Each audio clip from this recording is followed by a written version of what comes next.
Umupo na rin ako sa sahig. Binaba ko ang ibabang parte ng dress ko para matakpan ang mga hita ko. Sup? Ano na bang hitsura ko? Sinubukan kong isara ang zipper sa likod ng damit ko, pero hindi ko gaanong maabot. Nagitla ako ng tulungan niya akong isara yon. Umiwas agad ako. Sup? Kaya ko. Reklamo ko at tinuloy na ang pagsasara sa zipper. You seem so S3X starved, Allen. Naging mas masahol ka pa yata ngayon kumpara dati. Mas lalo mo lang pinalaki ang sama ng loob ko sa'yo. I said in gritted teeth at akmang tatayo na sana, pero pinigilan niya ako sa pamamagitan ng paghawak sa siko ko. Bumantong hininga siya. I'm really sorry, Van. This won't happen again. I promise. Please. I just missed you so much. Miss na kita. Hindi ko na alam ang gagawin ko. Halos pumiyok na siya nang sabihin niya yon. Lumingon ako sa kanya. Nakataas ang isang kilay ko. Kaya pinilit mo kong gawin to ngayon. Bakit? Akala mo makukuha mo ako sa ganito?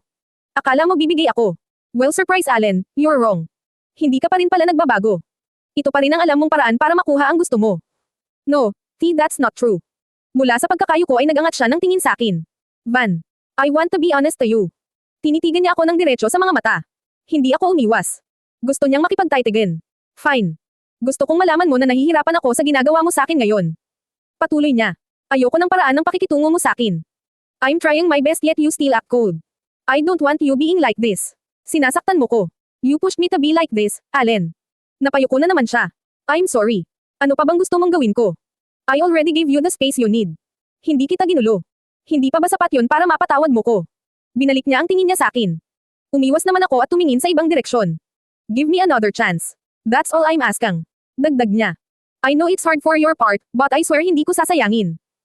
I will be the husband you wanted me to be. Hinawakan niya ang pisngi ko at hinarap ang mukha ko sa kanya. Yung sinabi kong mahal kita noong araw na umalis ka, that's true.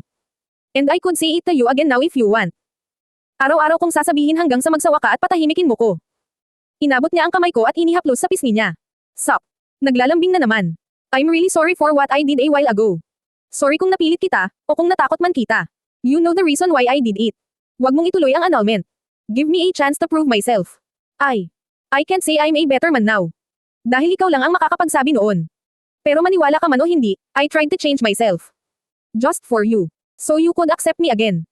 Hindi na ako ang GA gang lalaking ipinakasal sa'yo noon. Napairap ako at mamantong hininga. Bakit niya ba ginagawang komplikado ta? Sup? Pinapahirap niya lang lalo ang sitwasyon eh. Ayoko na nga. Sa paanong paraan ko ba sasabihin para lang maintindihan niya? Wala namang kwenta tong mga sinasabi niya eh. Binawi ko na ang kamay ko mula sa pagkakahawak niya. Tuluyan na akong tumayo. Sumunod din naman siya sa pagtayo at hinawakan ulit ang kamay ko.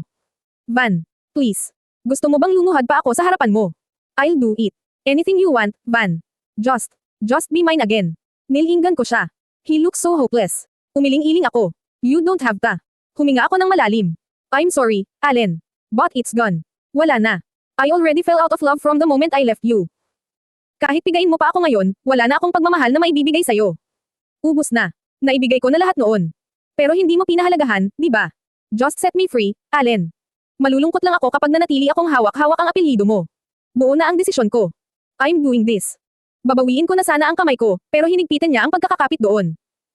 Ramdam na ramdam ko ang panginginig ng katawan niya, like he will break down soon. At ewan ko kung ako lang ba, pero parang mas uminit siya ngayon. Hindi ako susuko sa'yo. Giit niya naman habang madiing nakapikit. Saglit din akong napapikit ng madiin. Nauubos na pasensya ko. Bakit ba ang kulit mo? Tumingin siya ng diretso sa akin. Gusto ko lang maibalik kung ano ang akin. Allen naman. Itigil na natin to, pwede ba? I'm tired of the same old as hits. Hindi na tayo natapos-tapos. Hindi ako titigil, maotoridad na sabi niya. Ibabalik ko lahat ng nawala sa'yo, Van. I will make you whole again. Then you'll be able to love me again. Yumuko siya, hawak-hawak pa rin ang kamay ko. Sup? Sorry, wala na akong pakialam kung magalit ka lalo sa akin. Kung menas ka. Kung sigawan mo ko, o sampelan ulit. I don't care. I really don't care. I won't let you slip away from me again, Vanessa. Mark my word. Inis kong binawi ang kamay ko mula sa pagkakahawak niya. Naiirita na talaga ako. Bahala ka na nga. Ang kulit-kulit-kulit mo. Single ko. Gawin mo kung anong gusto mong gawin. Total, ikaw din naman ang mapapagod at mahihirapan eh. Inuunahan na kita, Allen. Hinding-hindi na ako babalik sa'yo. I'll file my petition tomorrow morning. Sa korte na ang susunod nating pagkikita. Declare ko at tinalikuran na siya. Inayos ko ang sarili ko. Kasalukuyan kong isinusuot ang sapatos ko nang bigla na namang magsalita si Allen. See, could you at least stay here until lunch? Natigilan ako at nilinggan siya. This man's really unbelievable. Yung hitsura niya para nang nalugi. Nakakaawa na. Parang desperado na siya na hindi maintindihan. I took a deep breath. Kinalma ko ang sarili ko. At ano namang gagawin ko rito? Mag-aaway na naman tayo. Ikaw lang naman tong nakikipag-away. Inaaway mo ko. Tinaasan ko siya ng isang kilay. Ako pa. Kung hindi mo pinainit ang ulo ko, hindi naman ako makikipagbangayan. Sino ba namang may ayaw na makipag-usap ng maayos? Antong hininga ulit ako. Oh, so anong ang gagawin ko rito? Help me cook lunch. I'm hungry.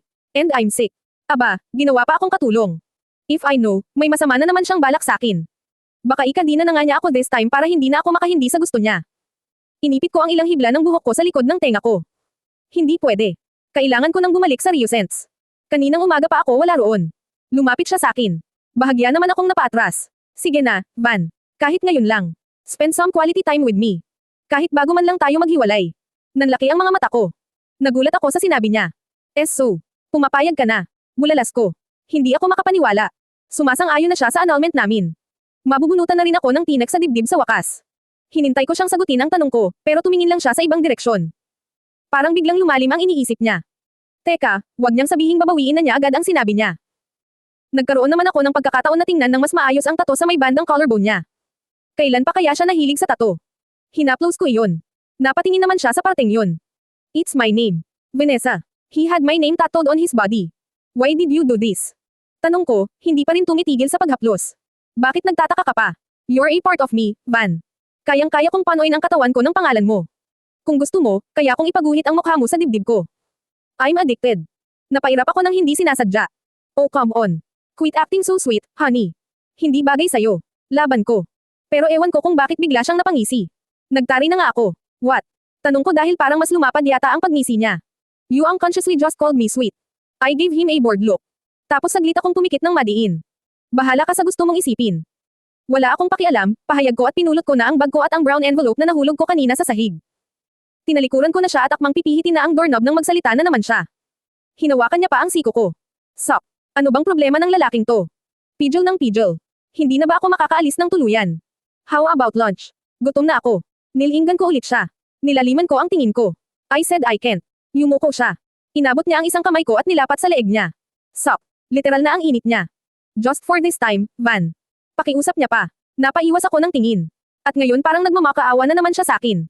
Ginagamit niya pa ang sakit niya para lang makuha ang loob ko, ganon. Pairap kong binalik ang tingin ko sa kanya. Tapos antong hininga ako. Fine, oo na. Pero aalis din ako agad pagkatapos mananghalian. Hindi ako pwedeng magtagal. Napansin ko ang biglang pag-aliwalas ng mukha niya. Tipid siyang napangiti sa akin. Oh, bakit parang biglang nawala ang sakit mo? Puna ko. Bumalik naman sa pagkakalugmok ang hitsura niya. Ters. Napangisi ako. Umaarte lang yata tong isang tae. Napailing-iling na lang ako. Lumayo na ako at nilapag ang mga gamit ko sa couch niya. Siya naman ay dumiretso sa kusina. What will you cook? Tanong niya. Ano bang gusto mo? Gusto ko may sabaw. Nilalamig ako. Palihim akong natawa. Tingnan mo tong lalaking to. Paano naman kaya siya hindi lalamigan wala siyang suot na pang-itaas? Dinampot ko na lang ang puting t-shirt niya na nakakalat sa sahig at init siya sa kanya. Oh, suotin mo kasi. Agad niya namang iyong sinuot. Tapos lumapit siya sa fridge at binuksan yun. Hindi pa ulit ako nakakapamili. I hope what I have here are fine. Lumapit ako sa kinatatayuan niya. Sige na, ako na rito. Magpahinga ka na. No. I'll help you. Let's prepare lunch together. Tiningnan ko siya. Hindi ko na maintindihan kung ano ba talagang gusto niya. Sabi niya masama pakiramdam niya. Kaya niya naman palang magluto pinagstay niya pa ako. Napailing-iling na lang ako. Bahala ka na nga. Ang gulo-gulo mo. Hindi ka gagaling sa ginagawa mo Halos pabulong ko na binanggit yung mga huling salita. Baka kasi sabihin niya inaaway ko na naman siya. Nagsimula na kaming maghanda ng iluluto. Napili kong magluto ng nilaga. Gusto niya raw may sabaw. Di bigyan ng sabaw.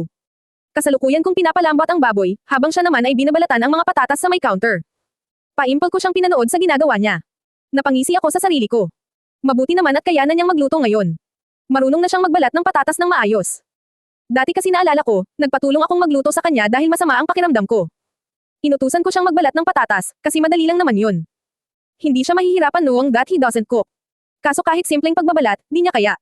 Halos wala nang natira sa patatas dahil sa kapal ng pagbabalat niya. Pinagsabihan ko nga siya nun.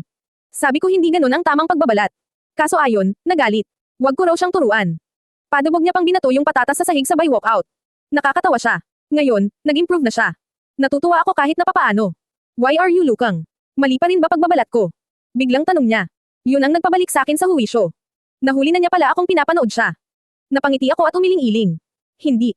Ang galing mo na nga Sinong nagturo sa'yo? Tanong ko at binalik ko na ang atensyon ko sa ginagawa ko. Wala.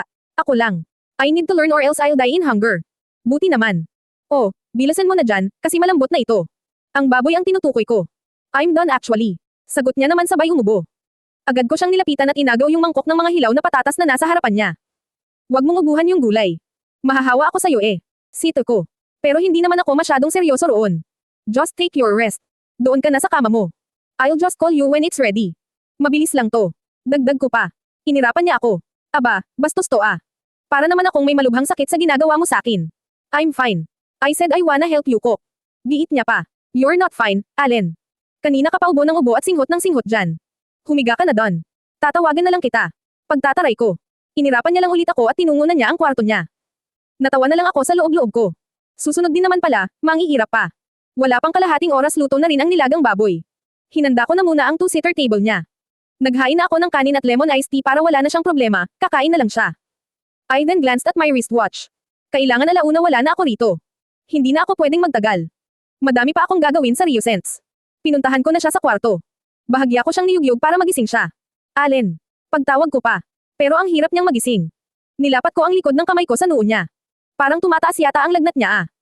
Hindi naman siya ganito kainit nung nahawakan ko siya kanina. Umayos ako ng tayo at namaywang. Huminga ako ng malalim. Now, what will I do with this man? Ano ba kasing pinaggagawa nito sa buhay at nagkasakit? Binigyan niya pa ako ng dagdag na gawain. Sup. Maya-maya lang ay napansin kong pumungay na ang mga mata niya. Gising na yata. Hey, lunch is ready. Declare ko. Napangiti naman siya. Okay. Tapos biglang pumikit ulit. Napanganga ako. Aba, ano, matutulog ulit siya. Marahan ko ulit siyang niyugyug. Allen, come on. Gumising ka na. Kailangan mong kumain. Yes, babangon na ako. Sagot niya. Sup.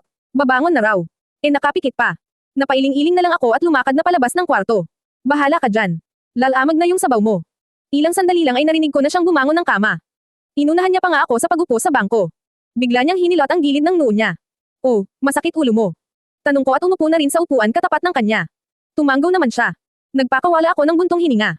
Uminom ka ng gamot pagkatapos mo kumain. Tapos matulog ka na ng diretso. I will leave after lunch. Napatingin siya sa akin. Can't you stay longer? Umaabuso to ah. I already stayed until lunch, Allen. May iba rin akong ginagawa, baka nakakalimutan mo. Saglit siyang napayuko. Tapos nagsandok na ng pagkain. Plato ko ang unang nilagyan niya. I still need you here, Van. Walang mag-aalaga sa akin. Malungkot na sabi niya. Ewan ko kung matatawa ako. Anong tingin niya sa akin? Yaya. And the last time I checked, hindi ko na obligasyon na alagaan siya. Malaki ka na. Hindi mo na kailangan ng mag-aalaga sa'yo. Sabi ko na lang at nagumpisa ng kumain. So you leave me like this. Parang nangungonsensya pa siya. Sup. Kaya mo naman ang sarili mo.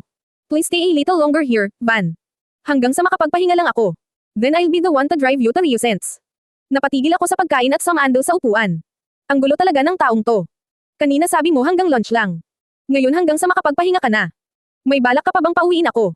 Sharkatikong pahayag ko. Kimi naman siyang napangisi sabay higop ng sabaw. Napairap ako. Sa ngiti niyang yun parang sinasabi niya na ring tama ako eh. Sup. So, are you staying? Tanong niya pa. Napailing-iling ako bago bumalik sa pagkain. No. Bakit hindi na lang si what's the name of that girl again? Yung nakita natin nung nag-dinner tayo. Siya na lang ang papuntahin mo. I'm sure she's willing to take care of you. Bigla namang pangit ang hitsura niya. Siya naman ang napatigil sa pagkain. Tapos tinungkod niya ang mga siko niya sa ibabaw ng mesa.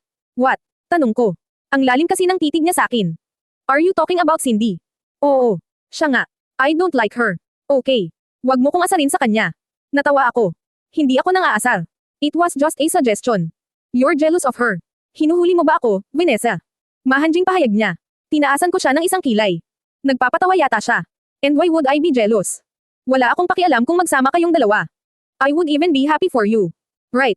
Parang hindi siya naniniwala sa akin. Oo nga. Tulungan ko pa kayo. Giit ko naman. Ngumisi siya. Okay then. I'll start dating her tomorrow. Nagulat ako sa sinabi niya. Siningkit ko ang mga mata ko. Mukhang seryoso naman siya. Baka nga seryoso siya. Kung sa bagay, tanggap niya na nga na maghihiwalay na kami eh. Sinabi niya kanina. Nagkibit balikat na lang ako, at kumuha ng dagdag na sabaw mula sa mangkok.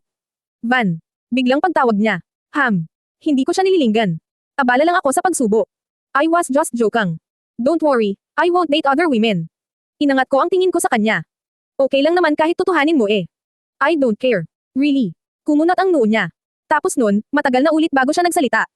Panay singhot at mahinang pagubo na lamang ang naririnig ko mula sa kanya. By the way. Basag niya sa katahimikan. It's my parents' anniversary next week. They will hold a big party. Imbitado lahat ng kasosyo sa negosyo at mga kaibigan. I hope you could come. Inaasahan ka nila. They already heard your back. Tinapos ko na muna ang pag-inom ko ng juice bago ko siya sinagot. Bakit? Hindi rin ba nila narinig na hiwalay na tayo? Alam nila. But we're still legally married. Please come. Your parents will be there. Even Layla. Bumantong hininga ako. I'm not sure. Check ko pa muna ang schedule ko. I want you to be there, Van. Gusto kitang ipakilala sa kanilang lahat. As what? As my wife, of course. Ano pa ba? Natawa ako. Come on, Allen. Lulukuan lang natin ang mga tao doon. You know we're not living as husband and wife. We never did, actually. Napasimangot siya. Matagal bago siya nakabawi. I still hope you could come. I would be very happy. At matutuwa rin si Ellie. She's been constantly asking me about you. Ayokong mangako. Pero susubukan ko. Call me then. Para ako na ang susando sa'yo. Hindi na. Pupunta naman kamo si Layla. Sa kanya na lang ako sasabay kung sakali. Hindi pa rin naman ako sigurado. Oh okay. Whatever you want. Basta makapunta ka. Tipid na sagot niya at inubos na ang laman ng baso niya. Pagkatapos naming mananghalian, nagpahinga lang Kim saglit. Nagkwentuhan. Nagpakwento siya sa akin kung anong mga ginawa at pinagkaabalahan ko noong nasa ibang bansa ako. Kung paano ako nag-celebrate ng birthday, Pasko, at bagong taon. Nakakatawa kasi tinanong niya rin kung maraming nangliligaw sa akin doon. Sinagot ko, oo marami. Pero hindi naman yun totoo. Sinabi ko lang kasi gusto kong malaman kung anong magiging reaksyon niya. Kung sisigawan niya ba ako tulad ng dati. Pero hindi naman. Tahimik lang siya. Pero pansin kong naging pang Biyernes Santo ang mukha niya. Pagkatapos ko, siya naman ang nagkwento. Parang biglang ang nawala ang sakit niya. Ang dami-dami niyang sinasabi. Pansin kong masaya siya habang nagkikwento dahil maaliwalas ang mukha niya. Pati yung tato niya na pag-usapan namin. Kakilala raw ni Layla ang nagtato sa kanya. Inusar ko nga siya eh. Sabi ko himala at nagkakasundo sila. Samantalang dati kulang na lang gumawa siya ng kontrata na bawal ako makipagkita kay Layla. Natawa naman siya. Hindi niya rin daw inaasahang magkakasundo sila. Kahit na sa tuwing nagkakausap daw sila, imposibleng hindi siya makakatanggap ng mura. Nababawasan ng araw pagkalalaki niya eh. Natawa rin tuloy ako. Marami pa siyang kinwento. Mga ginawa niya sa loob ng 4 na taon na nagkahiwalay kami. Wala naman pala siyang ibang pinagkaabalahan. Puro trabaho lang. Honestly, iba ang pakiramdam ko ngayon. It's like, we've just met each other. Na para bang kahapon lang kami nagkita. At nasa getting to know each other stage kami ngayon. Inaalam ang kung ano-ano sa isa't isa. Magaan sa pakiramdam. Sa tingin ko, ito ang kulang sa amin noon. Hindi kayo nakakapag-usap ng katulad ng ganito. Hindi naman kasi niya ako pinapansin noong bagong kasal kami. Parang hangin lang ako para sa kanya. Ako na nga lang ang gumagawa ng paraan noon para mas makilala ko siya. Siya naman, ewan ko kung kinikilala niya rin ako. Tsaka parati kasi siyang nakasinggal dati. Ngayon, kalmado na siya. Ang amo-amo na nga niya. Nahinto ako sa pag-iisip ng umubo na naman siya. Magpahinga ka na. Ako na magliligpit nito. Pag ako ko. Tumayo na ako at sinimulang ayusin ang pinagkainan namin. No need, Van. Just leave it there. Mapapagod ka na. Kanina mo pa ako inaasikaso. Pidgel niya sa akin. Hindi naman ako huminto sa ginagawa ko. Binitbit ko pa yung mga plato sa lababo. It's okay. Pagkatapos ko naman maghugas, aalis na rin ako. Dito ka muna. Pakiusap niya. Sinilip ko siya saglit. Hindi nga pwede. Nag-text pa sa akin si Claire kanina lang. May o-order daw ng isang set ng perfumes. Dadaan sa Rio Sense ngayon. So I need to go back. Naramdaman ko siya bigla sa may likuran ko. Pinatong niya pa ang magkabilang kamay niya sa balikat ko. Napatigil tuloy ako sa paghuhugas. Bumantong hininga ako at pumikit ng madiin. Alam ko nang pakikiusapan niya ako eh, kaya uunahan ko na siya. I can't stay, Allen. Pinagbigyan na nga kita sa hiling mo kanina eh. Kailangan ako sa shop ko. Please. Sorry. I really can't. Kahit isang oras lang. Napasok ako. Ang kulit-kulit mo, Allen. Siya naman ang bumantong hininga. Okay. Ang hirap naman maglamang sayo. Yun lang sinabi niya tapos tinanggal na niya ang pagkakahawak sa mga balikat ko at umalis na. Hinabol ko siya ng tingin. Naubos ko na yata ang pasensya niya. Binilisan ko na lang ang paghuhugas ko ng mga pinggan dahil anong oras na. Hindi na nga yata matuturing na half day kung sakaling bumalik pa ako sa Rio Sense eh. Pagkatapos ko, inayos ko na ang sarili ko at ang mga gamit ko. Bitbit ko na ang bag ko at ang brown envelope nang pumasok ako sa kwarto ni Allen. Nakadapa ito sa kama. Napailing-iling na lang ako habang papalapit ako sa kanya.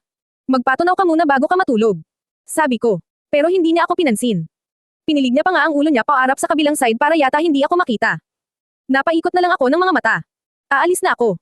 Iiwan ko tong envelope rito para kung sakaling gusto mong aralin. At saka may natira pa palang pagkain. Initin mo na lang mamaya pag nagutom ka. Dagdag ko pa. Gusto ko sanang sumagot man lang siya ng okay, bago ako umalis, pero wala. Hindi niya talaga ako sinasagot. Hinayaan ko na nga lang. Akmang lalakad na sana ako palayo pero hinawakan niya ang kamay ko. Bigla niya akong hinayla. Allen.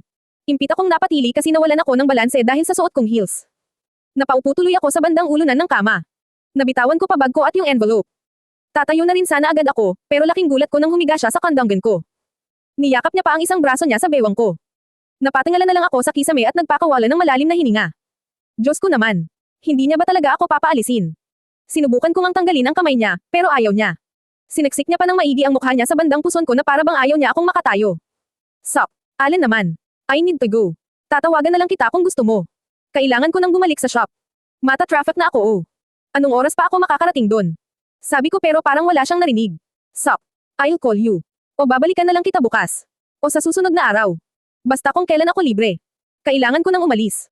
Lahat na yata ng pangako sinabi ko para lang paalisan niya ako, pero wala talaga. Para lang akong nakikipag-usap sa hangin. Wala na akong pag-asa nito. Hinawi ko ang buhok na nakaharang sa mga mata niya para masilip siya. Tulog na yata. I could hear his soft breathing. Sup. Kaya pala hindi na sumasagot eh. Hanggang ngayon pala ang bilis niya pa ring makatulog. Konting higa, tulog. Sumandal na lang ako sa headboard ng kama. Pinatong ko ang isang kamay ko sa balikat niya. Wala na. Hindi na talaga ako makakaalis. Na-corner ako. S-hit. Hindi ko pa naman maabot yung bag ko na nalaglag sa lapag. Andun pa naman phone ko. I need to call Claire para sabihin hindi na ako makakabalik sa shop. Maya-maya lang ay naramdaman kong kumilos na tong lalaking to. Nangangalay na siguro siya sa posisyon niya. Nakadapa kasi siya sa mga hita ko. Bahagya siyang nagangat ng mukha at tumingin sa akin. Tipid niya lang akong nginitian, tapos bumalik na ulit sa pagkakahiga sa mga hita ko. Aba talagang wala pa siyang balak na patayuin ako ah. I'm happy you're here, Van. Biglang bulong niya. Hindi ko inalis ang tingin ko sa kanya. Pero hindi ako sumagot. Hindi ko kasi alam ang isasagot ko. I can't say that I'm happy to. Ang totoo, hindi ko nga alam kung anong nararamdaman ko ngayon. Ewan ko, parang iba. O baka naaawa lang ako sa kanya kasi may sakit siya. Sinukli ko na lang ng maraming beses ang buhok niya para makatulog na ulit siya. Ganun ang ginagawa ko hanggang sa maramdaman kong relax na ulit ang katawan niya. Malamang nakatulog na ulit siya ng mahimbing. Sinilip ko ang mukha niya. He looked so innocent and so fragile when asleep. Mukha siyang anghel hindi kayang manakit.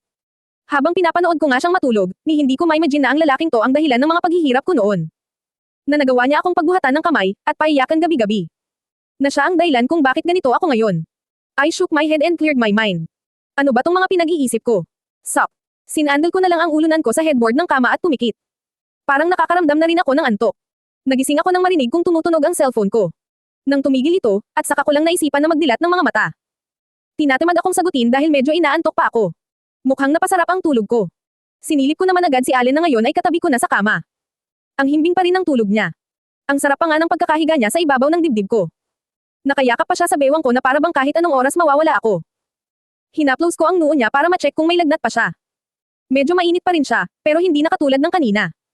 Kumilos ako ng kaunti para ayusin ang ibaba ng dress ko na halos umangat na. Nakikita na kasi yata ang underwear ko. Maya-maya lang tumunog na naman ang phone ko. Napaisip tuloy ako kung kanina pa ba iyon nagre-ring. Mabutit hindi nagigising tong isa rito. Hindi ko na nga sana kukunin yung phone kasi hindi rin naman ako makabangon. Kaso ayaw tumigil sa pagtunog eh. Baka importante. Dahan-dahan ko na lang inangat ang sarili ko para hindi ko magising si Allen. Hinayla ko yung bag ko sa strap noon papalapit sa akin. Kaso kulang yata ang puwersa ko, kaya inangat ko pa ng kaunti ang katawan ko. Bigla namang gumalaw si Allen. Hala, nagising ko yata. Hinigpitan niya ang pagkakayakap niya sa bewang ko at mas sumiksik sa dibdib ko. Akala niya yata aalis ako. Teka sandali, sabi ko habang tinatap ang likod niya. May tumatawag kasi sa akin. Medyo niluwagan niya naman ang yakap niya. Kaya tuluyan ko nang nakuha ang phone ko na nakasilid sa likurang bulsa ng bag ko. Tiningnan ko muna kung sino yung tumatawag. Sup, si Leila pala. Akala ko pa naman si Claire. Bumalik na muna ako sa pagkakahiga bago ko sinagot ang tawag. Hello. Mahinang bati ko. Tinaapan ko pa ng kamay ko ang mouthpiece para hindi masyadong marinig ni Allen. Baka magising. Bunny. Sorry ang labo ko kausap kanina. Kasi may ginagawa ako. May pupuntahan akong art exhibit mamayang gabi. Kaya yun. Ano, natuloy ka ba kay Allen? Okay lang. Oo natuloy ako. Tipid na sagot ko. Hindi ako pwedeng magsalita ng marami eh. Hoy, galit ka ba? Nagsorry na nga ako. Bawi ako. Dinner tayo mamaya, ano? Napapikit ako ng madiin. Hindi ako galit, ano ba? Hindi ako pwede mamaya. May gagawin ako. Totoo naman. Aayusin ko pa kasi yung petition. Ano? Hindi kita masyadong maintindihan. Teka nga. Nasaan ka ba ha? Bakit ang hina-hina ng boses mo? Single nito. Saglit kong sinilip si Allen bago ako sumagot. Natutulog kasi si Allen. Baka magising. Sagot ko. Bulalas niya. Bahagya ko tuloy na ilayo ang phone mula sa tenga ko. Sup, malandi ka. Sinasabi ko na nga ba eh. Bumigay ka, ano? May pa-move on ka pang nalalaman dyan. Kantiyo pa nito sabay tawa ng malakas. Sup, tumigil ka. Sita ko sa kanya. Hindi naman siya huminto sa kakatawa. Rinig na rinig ko eh. Ang saya-saya niya masyado. Ano ha, nagkabalikan na ba ulit kayo? Akala ko ba i-discuss mo lang ang annulment kaya ka pumunta dyan? Eh parang may iba pa yata kayong ginawa ah. At tumawa na naman ito. Natawa rin ako sa loob-loob ko. Ang dumi mag-isip nitong babaeng to. Stop it, Lay. Huwag mo kong simulan. Walang nangyari, okay. Sabi ko na lang. Sus, maniwala ako sa inyo. Wala nga sabi. Tumigil ka nga. Impit na single ko. Okay, okay fine. Galit agad. Halatang defensive, tumawa na naman siya. Hoy pero seryoso ako sa sinabi ko ha. Let's have dinner later. Tapos samahan mo ako, diretso tayo dun sa exhibit. I accept no excuses, dear. Napailing-iling ako. Bossy talaga. Hindi nga ako pwede. Madami akong gagawin mamaya. Eh ano bang gagawin mo? Mas importante ba yan kaysa sa sarili mong pinsan? Di ba pwedeng ipagpabukas mo na lang yan? Pagtataray niya. Napahinga ako ng malalim. Sup. Ipagpapabukas ko na naman. Masyado na akong nadidelay sa pag-aasikaso ng annulment eh. Ano na? Sunduin kita sa kondo mo. Huminga na lang ulit ako ng malalim. Oo na. Sige na.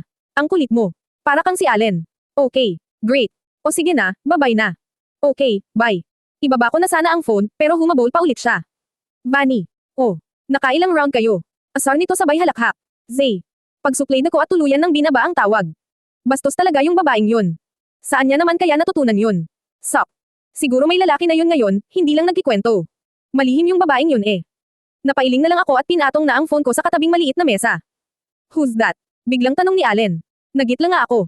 Gising na pala siya. Wala. Si Layla lang. Nag-aaya mag-dinner mamaya. Babangon ka na ba? Mamaya na konti. Sagot niya naman ang hinigpitan ang yakap sa bewang ko. Nabibigatan na talaga ako sa kanya. Di ko lang sinasabi. Kumusta pakiramdam mo? Tanong ko ulit. Better. Tipid na sagot niya. Napansin kong napangiti siya nang sabihin niya yon. Good. Bangon ka na. Kailangan ko nang umalis. Siguro naman papayagan mo na ako. Sobra-sobra na ka na. Hahatid kita. Maotoridad na aniya nang hindi lumilingon. Yung tono niya, yung tipong bawal humindi eh. Wag na. Kaya ako naman umuwi mag-isa. Magpahinga ka na lang. I want to drive you home. My eyes rolled heavenwards. Eto na naman ho kami. Wag kang makulit, Allen. May bibinat ka lang eh. Dito ka na lang. Nagangat siya ng mukha. Kinunutin niya pa ako ng noo. Bakit mo ko sinisigawan? Hindi kita sinisigawan. Ang kulit mo kasi. Magpahinga ka na lang. Inirapan niya lang ako.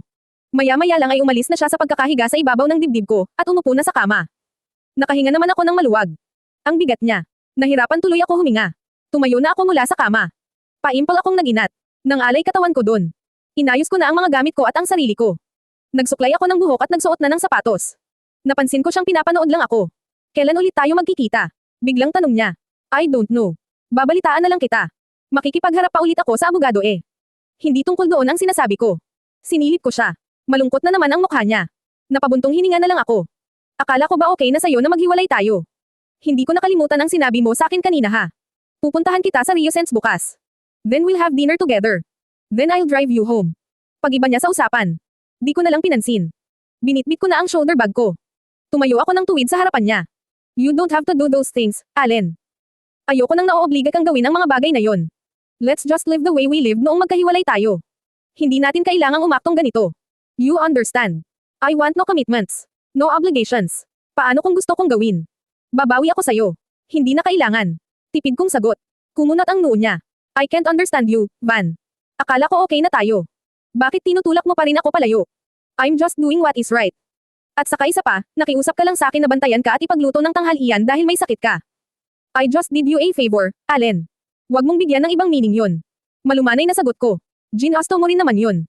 Ayaw mo lang aminin. And Van, I can't see anything wrong kung magsasama ulit tayo. Like real husband and wife. Sinaman ko siya ng tingin. Napaka-assuming niya naman.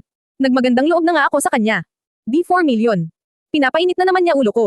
Lumamig na nga eh. Sa'yo siguro wala, sagot ko sa huling sinabi niya. I wanted to live alone, Allen. Yung walang ibang iniisip.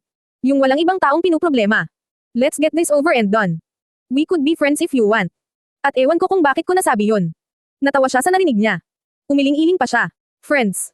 Hindi ko nakikita ang sarili ko na maging ganmo lang, Vanessa. Kahit yata sa panaginip hindi ako papayag na mangyari yon. Inayos ko ang pagkakabit-bit ko sa shoulder bag ko bago ko siya matapang na sinagot. Oh, well. Hindi ko na problema yan. Tumalikod na ako at tinungo na ang pinto ng kwarto. Naramdaman ko naman siyang nakasunod agad sa akin. Ihahatid kita. Kahit hanggang sa parking lot lang. Hindi ko siya nilinggan. Dir-diretso lang ako. Bahala ka. At hindi nga siya nagpaawat. Talagang tumuloy pa rin siya. Hinatid niya ako sa pinagpaparadahan ng sasakyan ko. Wala siyang pakialam kung pinagtitinginan came ng ilang mga dalagita sa elevator. Paano naman kasi, naka-boxers at t-shirt lang siya. Hindi man lang nagpalit. Syempre alam ko kung anong iniisip ng mga kasabay namin. Hindi ko siya kinakausap hanggang sa makarating ako sa sasakyan ko. Ingat ka. Siya ang unang nagsalita. Nginitian ko naman siya ng tipid. Okay. Tapos umiwas na ako ng tingin. Yung gamot mo, inumin mo. Napansin kong napangiti rin siya, pagtapos nun, walang paabi niya akong hinalikan sa labi. It was a chaste kiss. At naramdaman ko yun. Bumulong pa siya sa tenga ko pagkatapos. Thanks for taking care of me. I'll see you soon, my wife. Akala ko iindianin mo na talaga ako ng bonggang-bongga eh. Pangbungad ni Layla bago nakipagbeso sa akin. I'm sorry. Eto na nga, pumunta pa rin naman ako ah. Dahilan ko sa kanya. Halata ko kasi sa kanyang nagtatampo siya. Kilala ko siya eh. Kasalanan ko naman kasi. Sup. Nakatulog ako kanina pagka-uwi ko sa kondo ko. Gabi na ako nagising kaya hindi na came nakapag-dinner. Pumayag na lang ako na samahan siya ngayon sa art exhibit para naman mawala ang inis niya sa akin kahit na papaano. Sa sobrang pagmamadali ko pa nga kanina, ni hindi na ako nakapagsuot ng maganda-ganda. Right now I'm just wearing skinny jeans and a white long sleeve top. Sok. Umiling-iling naman si Layla. At pasalamat pa pala ako. Nako. Sapakin ko yung alin na yan eh. I'm sure pinagod ka niya kaya bagsak kapag uwi mo. Napanganga ako. Marahan ko tuloy siyang nahampas sa braso at napanlakihan ng mga mata. Ano ka ba? Wala ngang nangyari sa amin.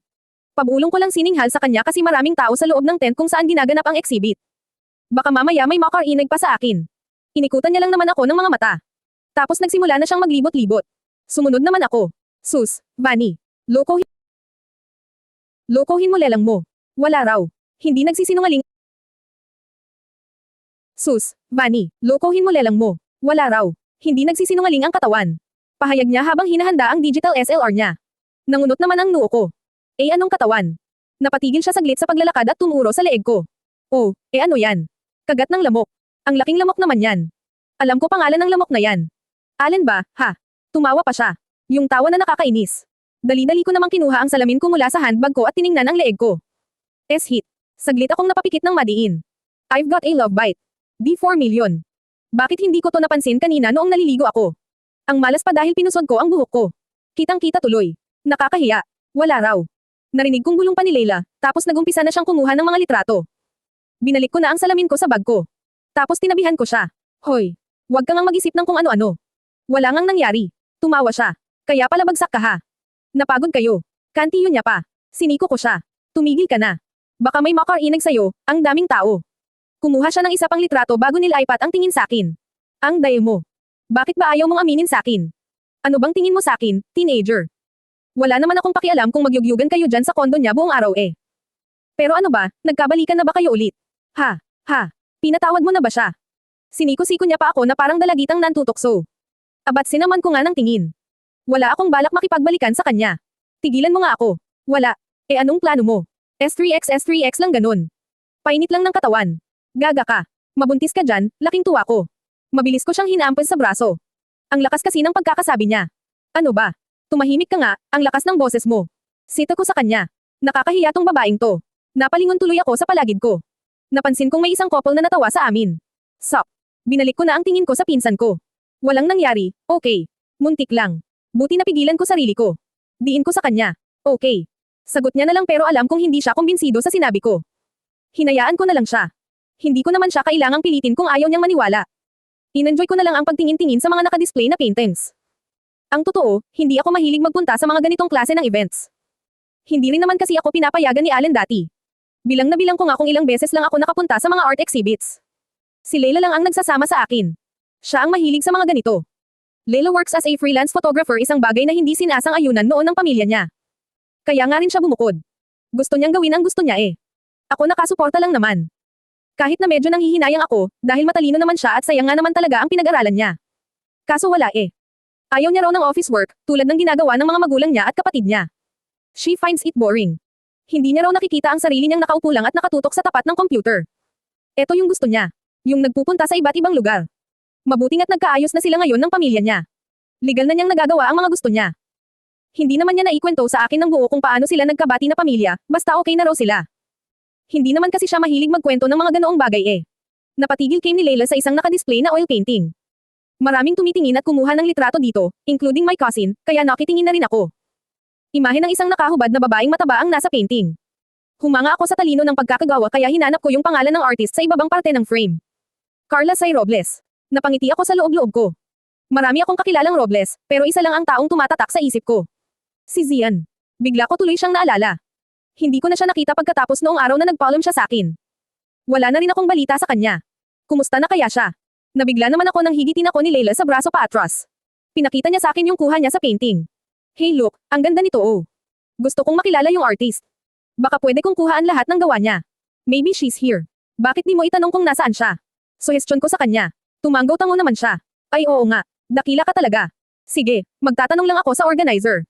Maglibot-libot ka muna. Aniya at iniwan na ako bigla-bigla. Tingnan mo yung babaeng yun. Hindi na lang ako isinama. Iniwan pa talaga ako mag-isa. Alam niya namang hindi ito ang lugar ko.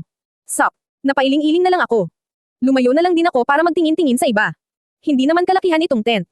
Halos nakita ko na nga yata lahat ng mga paintings na nakadisplay eh. Hinanap ko si Layla sa paligid pero hindi ko na siya nakita. Hindi naman siguro magtatagal yung babaeng yun. Naisipan ko na lang muna na maupo sa mga nakahandang upuan. Makikita naman ako ni Layla kung sakaling bumalik na siya. Nilabas ko na lang ang phone ko.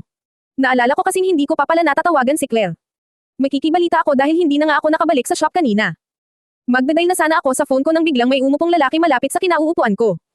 May kausap ito sa telepono. Sinundan ko ito ng tingin dahil parang pamilyar ang presensya niya. Siningkit ko pa nga ang mga mata ko. Mas lumapad lang ang katawan niya ngayon, pero malakas ang pakiramdam ko na siya to eh. Siguro napansin niyang nakatingin ako kaya napatingin din siya sa akin. Doon ko siya tuluyang nakilala. Pakiramdam ko saglit na huminto sa pagtibok ang puso ko. Siya nga. Kimi na lang akong napangiti, samantalang siya'y ng lalaki ang mga mata sa pagkasorpresa. Pagkakataon nga naman. Kanina lang iniisip ko kung kumusta na siya. And now he's here. Nilaparan ko na ang ngiti ko. Hindi ko naman siya pwedeng hindi pansinin, magkaharap na kami. Zian. Umpisa ko. Nawala naman na ang panglalaki ng mga mata niya at tipid siyang ngumiti sa akin. Nagpaalam siya sa kausap niya sa telepono at ipinasok ang phone niya sa bulsa ng pantalon niya. Lumipat siya ng upo sa silyang katabi ng sa akin. Hello, Vanessa. Long time no see. How are you? Hindi ako agad nakasagot. Medyo nalungkot kasi ako sa tono ng boses niya. Hindi na ito katulad ng dati. Wala na yung galit kapag naghahi siya sa akin. Para lang kaming magka-schoolmate na matagal na hindi nagkita. Oh well, what do I expect? Ngumiti na lang ako. Oo nga eh. Ang tagal na. I'm doing good. Ikaw, kumusta ka na? Kailan ka pa nakabalik ng Pilipinas? Tanong ko. Sana lang hindi niya mapansing pinapakasual ko lang ang tono ng boses ko. Naiilang kasi ako. Basta parang naiilang ako sa kanya. Parang iba na kasi siya. Yung dating niya, yung tingin niya. Pakiramdam ko may malaking harang sa pagitan namin at hindi ako makaakto ng natural. Hindi ko rin naman inaasahan na magkikita ulit kami kaya hindi ako nakapaghanda ng mga sasabihin. 2 days ago lang, sagot niya. Hindi naman ako magtatagal dito. I'm just here to support my wife. Babalik din kami sa New York pagkatapos nitong exhibit. Nangunot ang noo ko. You your wife. Tipid siyang ngumiti at pinakita ang suot niyang singsing. Yes, I'm married. Bahagya akong napanganga pero binawi ko rin. Tumanggo na lang ako at ngumiti rin. Hindi ko alam kung anong isasagot ko. I find this moment so awkward. Good to hear that. I'm happy for you. Sabi ko na lang. Pero totoo naman yun. Masaya ako para sa kanya dahil nakatagpo na siya ng babaeng magmamahal sa kanya ng buong buo. Yung walang kaati. Thanks, sagot niya naman. Kayo. Kumusta kayo ni Allen? Doon ako napaiwas ng tingin. Sumandal ako sa upuan. So, hindi niya pala nabalitaan ang nangyari sa amin. Huminga muna ako ng malalim bago sumagot. Wala na. Matagal na kaming hiwalay. Paimpal ko siyang sinilip saglit. Bakas kong nabigla siya sa sinabi ko. Parang hindi nga siya makapaniwala eh. Nangunot ang noo niya. W what? Why? Pinilit kong mapatawa. Nako, mahabang storya. Baka antukin ka lang. Biro ko na lang pero ang totoo, ayaw ko lang talagang ikwento. Ayaw kong malaman niya kung anong mga nangyari sa akin. Nahihiya ako. Baka pagtawanan niya ako at sabihang karma mo yan kasi hindi ako ang pinili mo. Narinig ko naman siyang bamantong hininga. Maghihiwalay pala kayo. Anong nangyari sa pinaglalaban mo dati? Sumuko ka. O siya ang sumuko. Hindi ako makatingin sa kanya. Parang bigla akong nakaramdam ng hiya. Nahihiya ako dahil sa ganito lang nauwi ang lahat. Samantalang siya, mukhang masaya siya sa buhay niya ngayon. You're separated, as in legally. Tanong niya ulit. Umiling ako. Hindi pa. Inaasikaso ko pa ang annulment namin. Sinilip ko ulit siya. Nakapatong na ang magkabilang siko niya sa mga tuhod niya. Parang hindi talaga siya makapaniwala sa narinig niya. All this time. I thought you're happy, Manny. Di bakit, hindi ba ako mukhang masaya ngayon? Pabirong sabi ko. I'm just trying to lighten up the mood. Para kasing masyado kaming seryoso gayong ngayon na nga lang ulit kami nagkita. Masaya naman ako ngayon diin ko pa. You know, I'm running my own perfume shop now. Marami na akong pinagkakaabalahan. Kaya masaya ako. Hinarap ko na siya. Oh hey, why don't you visit my shop while you're here? Isama mo ang. Hindi ko na natuloy ang dapat na sasabihin ko dahil may babaeng biglang lumapit kay Zian. Mabilis naman na tumayo si Zian at hinalikan ang babae sa pisngi. Ito marahil ang asawa niya. Hey, why are you here? You should be entertaining your fans. Sabi niya rito. Maganda ang babae. Makinis ang kutis. Halatang laki sa yaman. I've been looking for you. Sagot naman ng babae sabay lipat ng tingin sa akin. Napatayo din naman ako. Ngumiti ako sa kanya at nag-hi. Maybe, this is Vanessa. Pagpapakilala sa akin ni Zian. I offered my right hand. Medyo matagal bago niya tinanggap ang kamay ko. Nakatingin lang siya. Parang pinag-isipan niya pa yata kung makikipagkilala siya o hindi. Nahiya tuloy ako lalo. Hi, I'm Carla. I'm Zian's wife, malamig na pagpapakilala niya sa sarili. So, you're Vanessa. It's good to finally meet you. Nagulat ako sa sinabi niya. Bukod sa pangalan niya, nabigla ako na parang kilalang kilala niya ako. Finally meet you, daw eh. Napaiwas tuloy ako ng tingin at binawi ko na ang kamay ko. Hindi ko gusto ang dating niya. Nakangiti siya pero parang hindi siya masaya. Parang may galit siya sa akin sa way pa lang ng tingin niya at pagsasalita niya. Marahil alam niya ang kwento namin ni Zian. Hindi ko naman siya masisisi kung ganoon nga ang nararamdam niya. Baby, I'm hungry. Could I take a break? Malambing na sabi nito kay Zian. Napatingin sa akin si Zian. Parang magpapaalam na siya kaya inunahan ko na. Oh, sure. It's okay. Good to see you again. I need to go as well. Sabi ko at ako na ang unang tumalikod. Nahihiya kasi ako. Napapaikit ako ng madiin pagkatalikod ko. Shout. Hindi ko inaasahan na mangyayari to. Sup. Ilang saglit lang nakita ko na ulit si Leila. Nagmamadali siyang lumapit sa akin. Hoy, saan ka ba nagsususuot? Hinahanap kita. Nakilala ko na yung painter. Balita niya. Napalingon naman ako sa direksyon nila Zian. Pero wala na sila roon. Nakilala ko na rin. Tipid na sabi ko na lang kay Leila nang hindi lumilingon. Vanessa, hey. Natauhan ako ng kalabitin ako ni Gavan. Ha. B, bakit? Nauutol na mga tanong ko sa kanya. May sinasabi kasi yata siya, pero hindi ko narinig. Napatawa naman siya sabay iling. Ano na naman bang iniisip mo? Napaiwas ako ng tingin. Wala. May naalala lang ako, sabi ko. Sup? Ano nga ba kasing nabanggit nito ni Gavin at biglang bumalik sa isip ko yung nangyari sa art exhibit? Nakalimutan ko na ngayon eh. Hindi ko rin ikinwento kay Leila na nakita ko si Zian. Baka kasi kulit-kulitin niya pa ako at pagtatanungin. Ilang sandali lang ay tumunog na naman ang cellphone ko na kasalukuyang nakapatong sa center table. Pinagmasdan ko lamang ito. Ano, wala ka ba talagang balak sagutin yan? Ako na lang kaya sumagot. Pangloloko ni Gavan. Nilhinggan ko siya. Siguro naaalibadbara na siya dahil kanina pa yun tunog ng tunog at hindi ko sinasagot. Napabuntong hininga na lang ako at umiling-iling. Ngayon si mama na ang tumatawag. Sino na kaya ang tatawag sa akin mamaya? Hayaan mo sila. Mag-asawa rin yang mga yan. Sabi ko na lang. Binalik ko na ang atensyon ko sa ginagawa ko. Narinig ko naman siyang nagpigil ng tawa. Talagang paghihintayin mo siya ha. Pangungonsensya pa niya. Sup. Inirapan ko na nga lang. Hindi naman kasi ako nagsabing pupunta ako. Wala akong ipinangako. Pagpapaalala ko sa kanya. Ilang saglit lang ay tumigil na rin sa pagtunog ang phone ko. Nagulat naman ako nang simulan ng iligpit ni Gavin ang laptop niya at ibang mga files. Nagangat ako ng tingin sa kanya. Wait, what? We're done. Nagtatakang tanong ko. Tumayo na siya mula sa pagkakaupo sa couch ko at naginat. You know what, Vanessa, at saka na lang natin ituloy to. It seems like you have a more important thing to do. Anito.